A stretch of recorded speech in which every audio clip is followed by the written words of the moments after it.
A tremendous pleasure to be speaking with you today. Now back to the Dan Gemis Real Estate Show on AM 800.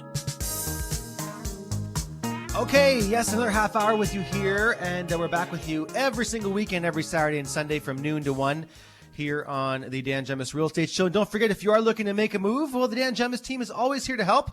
You can reach out to us 7 days a week at 519-566-5565.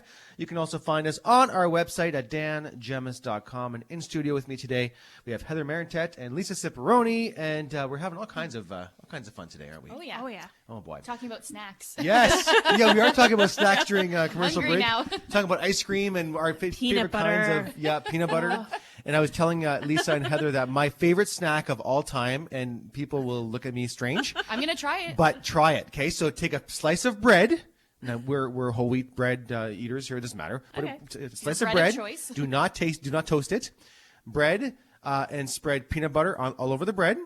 Take brown sugar and put brown sugar over the peanut butter, like enough to coat all the peanut butter, and then push it down and then eat it. I am sold. Cut it, eat it. I'm It is trying delicious. My favorite snack of all time. You know what, though? What? I'm going to break one rule. I'm going to toast it, and then the peanut butter gets a little melty, right? It would, yes, but to me, Tiny, then the brown sugar won't stick on the peanut butter the same way. That's true. That's true. So try it both Okay. ways. First, try it without I'm gonna try toasting it the both bread. ways, Yep. but I'm the type of person who like looks at the recipe and goes, okay, but like I'm gonna do this too. No, all of you I'm listening. going to try it and report back. That's Yes. right. Okay. Report back, and all of you listening, report back when you try it out. Bread, peanut butter, and over the peanut butter, brown sugar. Okay, we're So- gonna do it. I'm hungry. Yum, Yeah. yum, yum. Okay, Way to go. let's change topics here. So we're going from our snacks to mortgages, and our good friend Ron Bondy from the Super Mortgage team is on the phone. Hey, Ron, how are you?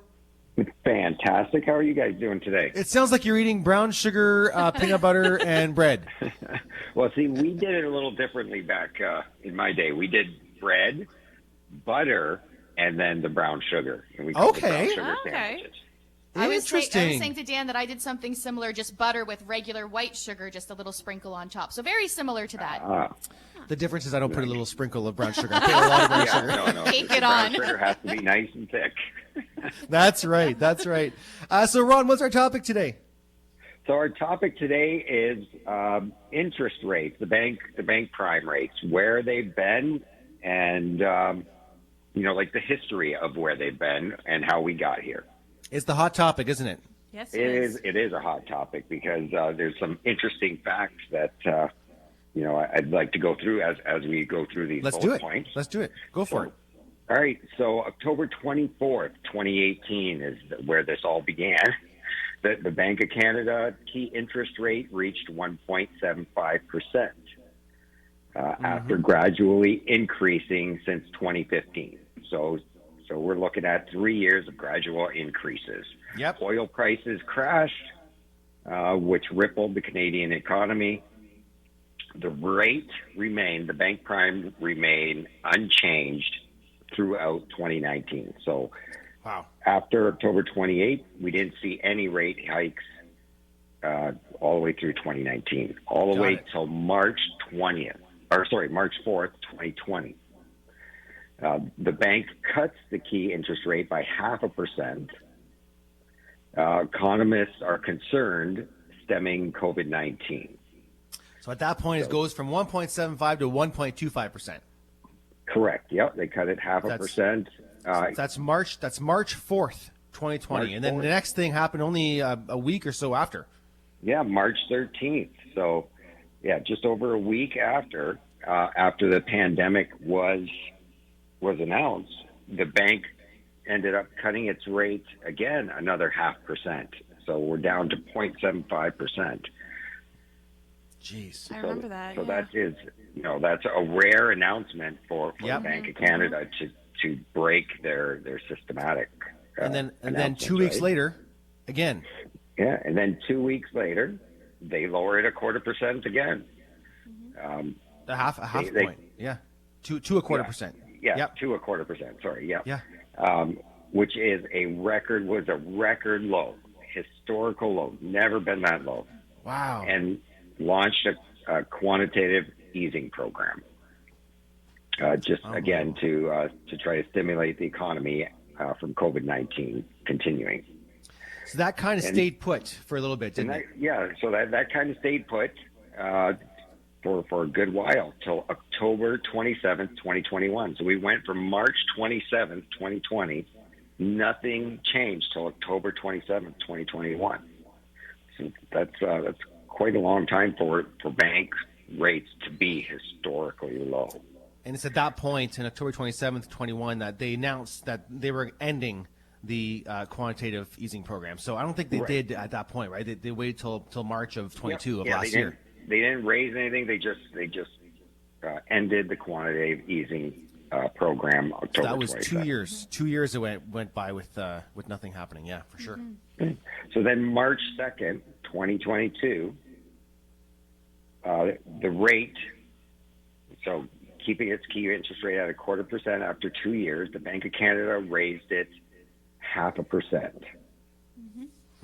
So this came to combat inflation. They started seeing inflation starting to go up as of March 2022. So, because of the war between Russia and Ukraine, they decided to raise it 0.5%. So March 2nd. And then just over a month later, April 13th, they raised it by another 0.5%. Yeah, to 1%. Yep.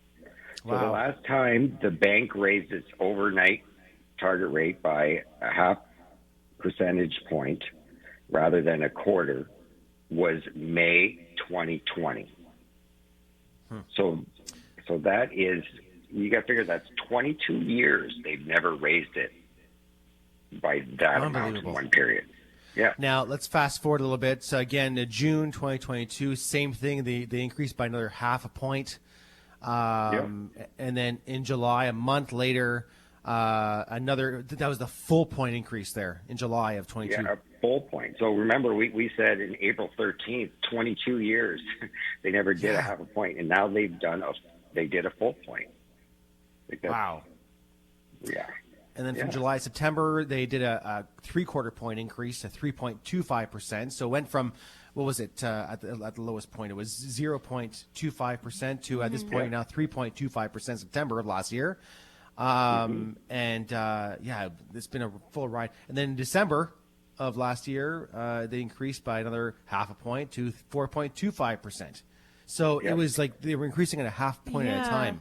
It's almost like they were too aggressive with their approach during the pandemic, almost, and they're reneging. I don't know. Like they're trying to remake. Like what do you do? Is a bunch of unknowns, right? Yeah. So the governments around the world, the bank, they were all doing the same thing, really. Yeah. So an interesting fact on December 7th when they raised it. So that was the highest that it's ever been since January 2008. Wow. So you gotta be kidding. Wow. On December 7th, so 24 years. So we were at the highest in over 24 years. And then what happened January 25th? Another 0.25% increase. And so the bank finally said, we're going to pause and take a look at what we did. Yeah, for sure. So listen, take us to today. We've only got a minute left. So take us to where we're at today. What kind of rates are you seeing? So today, so obviously the variable rate is higher because the variable rate goes off the bank rate. The fixed rates are lower. They're creeping up a little bit, but they are lower. So it makes more sense to lock into fixed rate if you're looking to get a new house or renew your mortgage or refinance. So what are you seeing? Approximate numbers, Ron, for a 5-year. So 5-year, you can still get sub 5, which is pretty good. If you're looking for an insurable mortgage, if you're an uninsured mortgage, then you'd be low to mid 5s. Okay. Yeah. Well, again, which is not horrible for your fixed rates. So your fixed rate average over a 20-year average is about 5.5. So Ron, how does everyone get to reach out to you if they have questions? So if anybody has questions, they can give me a ring on my cell phone, 519-791-2961. They can email me at ronbondy@supermortgageteam.ca or look me up on the web, ronald.bondy .ca, or they can get a hold of one of your teams, and they can point them in my direction. Fantastic. Always good to chat with you, Ron. We'll see you around the office. Thanks for having me. That's Ron Bondy with the Super Mortgage Team. Some great info there. Oh, very fascinating, isn't it? Absolutely. I always learn something when he talks. I know. He's just a wealth of information. Yep, he sure is. He sure is. Now, in the meantime, we've got some texts from listeners. Dan, I'm 56. I used to love to eat bread, peanut butter, and brown sugar when I was a kid. That's from Sandra. Thank you, Sandra. And Dan, toasted peanut butter and honey is to die for. Oh, yeah. A sandwich. Yeah, toasted peanut butter and honey sandwich. Yeah, 100%. Definitely yummy. Oh, man. See? Everyone's Making my stomach growl. everyone's having their bread, peanut butter, and brown sugar for lunch today. So hope everyone's enjoying. Yep. You know what the the worst treat. part is we just leave our bread on the counter. So, like, if I just look at the bread, I'm like, ooh, peanut butter. Okay. Like, I should hide the bread, but then it won't get Speaks to eaten. you. Yeah, it does. Oh, my it does. God. Okay, we're taking a break. We're going to come back. We're going to give away the Richmond Popcorn Company gift card. If you haven't already texted in to win, text right now to 10800 with the keyword movie with your first and last name, and you'll automatically be entered to win the contest today, okay? So we'll come back and talk with Michael DeFazio, Reclaimed Artistry. It's our featured business of the week this week. So we'll talk with Mike when we come back. Lots more to come right here on the Dan Gemmis Real Estate Show.